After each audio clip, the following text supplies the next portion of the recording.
Once upon a time, there was this Nigerian auntie. Let's call her Auntie Ego. Auntie Ego had been living abroad for years in one of those countries where the government works, the lights stay on, and the potholes don't look like mini swimming pools. One day, Auntie Ego went viral. She was trending on Twitter, Instagram, and even the family WhatsApp group because of something she said about Nigeria. Some people were clapping for her, others were filming, but everybody was talking. Why? Well, Auntie Ego made some very interesting comments about Nigeria.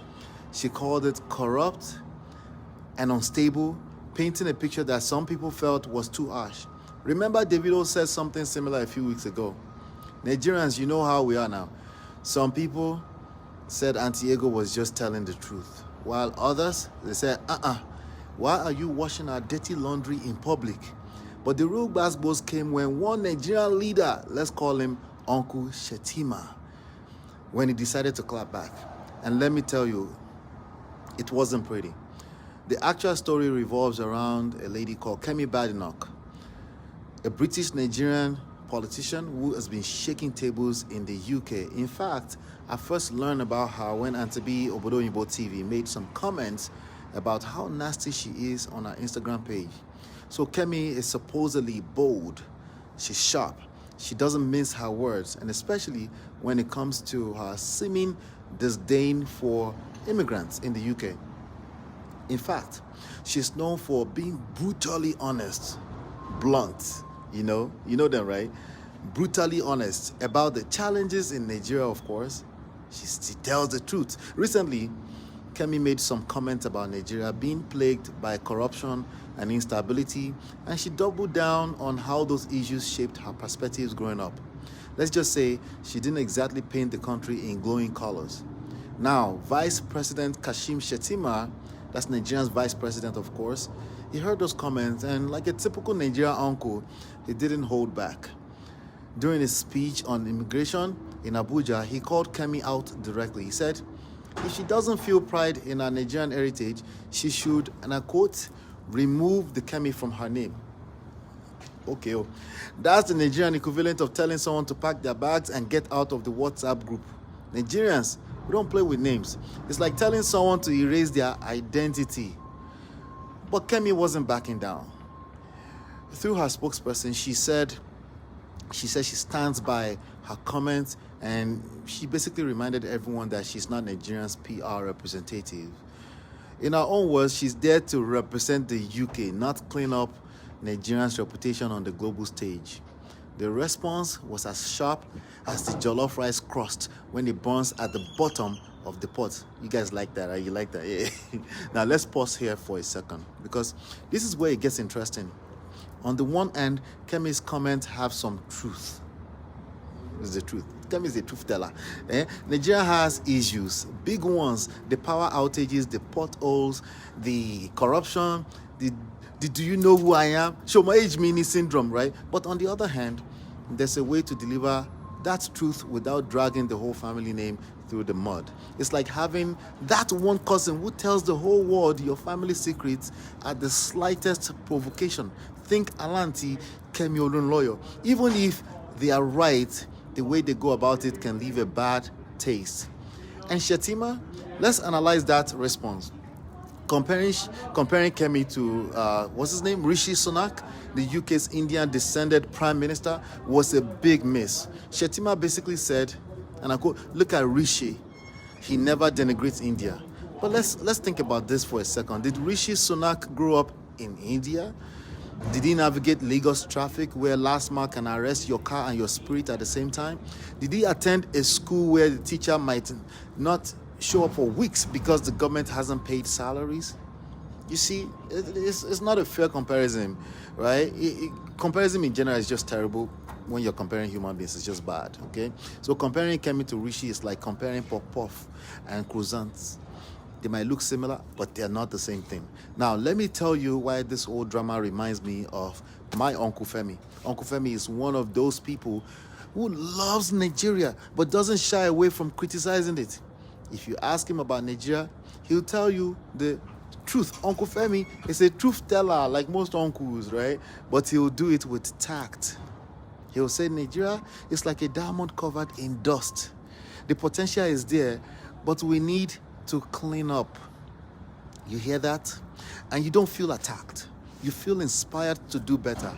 Kemi, on the other hand, Auntie Kemi Badenoch, well, her comments felt less like inspiration and more like a slap.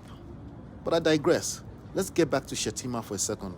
The issue here isn't just that, isn't just what he said, right? He implied that Kemi owes Nigeria loyalty simply because she's Nigerian by heritage. But loyalty isn't something you demand, just like respect, trust, submission, ladies, gentlemen, right? It's something you earn. Nigeria, for all its greatness, hasn't exactly made it easy for its citizens to feel loyal.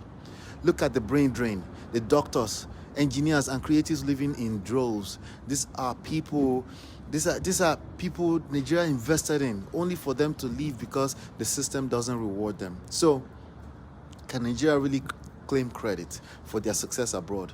It's like planting a seed, not watering it, and then taking credit when someone else's garden produces a tree. Could make sense now, right? So, and let's not ignore the emotional intelligence factor here. As always, I have to touch on that, right? Shettima's approach comparing Kemi to Sunak are essentially calling her ungrateful. It's a textbook example of poor communication. It happens in relationship, in politics, everywhere. You know what I'm talking about, right? If you've ever been compared to your cousin who got straight A's, you know how annoying that is, right? Why can't you be like Tolu? They'll say, and in your mind, you're like, because I'm not Tolu? That kind of comparison doesn't inspire change. It just breeds resentment. And this is something that a lot of people struggle with, because they want to be truth tellers. They want to do comparative analysis between human beings. But let's not give Kemi a free pass either. Her tone, her delivery, it lacks empathy. It's one thing to criticize Nigerians' issues or Nigerian immigrants. It's another thing entirely to sound like you've washed your hands off the country or your own people. As much as she says she's not Nigerian's PR representative, the fact remains that she's a high-profile Nigerian abroad. Like it or not, people look at her and see Nigeria. Is it not obvious? So while she doesn't owe the country glowing praise, a little diplomacy wouldn't hurt. After all, you don't need to shout to be heard. If you're enjoying this conversation, now is the perfect time to hit that like button, and don't just stop there. Subscribe to the channel. You know, we keep it real here, so, and you don't want to miss out, all right? And please share this video too, because your friends need to join in on this gist. Back to the story. This whole saga boils down to key lessons. First, there's a way to tell the truth without burning bridges. Kemi could learn from people like my client, Tunde. Tunde is also a Nigerian in the diaspora, but he's mastered the art of balancing truth with empathy. He once told me, the world already sees us in a negative light. My job is to speak the truth, but in a way that uplifts. Imagine if Kemi took that approach. Still honest, but less harsh. What about that method, right? No. See, they always think they are wiser. The second lesson is about responsibility. Nigerians in the diaspora often find themselves walking a tightrope. On one hand, they want to be honest about the country's issues. On the other hand, they know their words carry weight. It's not an easy balance, but it's a necessary one, right? So Kemi might not owe Nigerian PR services, but she also doesn't need to sound like she's throwing the country under the bus. Now, let me leave you with this thought. No, I'm not leaving. Wait. Nigeria is like that family member who embarrasses you at the party but still deserves your love. Criticize them, yes. Hold them accountable, absolutely. But abandon them, that's where the line is drawn. Does that make sense? I hope so. I want to know your thoughts on this, because I know this is a very tricky thing. If you're a Nigerian in diaspora and someone struggling to navigate these identity conflicts in your personal relationships, don't just sit there. My wife and I, we've written a few books, and you can book a free consultation session with me as well, with the link in the description. So let's dive into your unique story, craft solutions that work for you and your relationships. Don't wait until it's too late. And now, here's the $1 million question. I do have a question for you, and please join the conversation in the comment section. Do you think Nigerians in the diaspora have a duty to protect Nigerians' image, even when the truth is difficult to swallow? Or is being brutally honest the only way to drive change? Let me know your thoughts in the comments below. Okay, I'm ready for the bass. Those.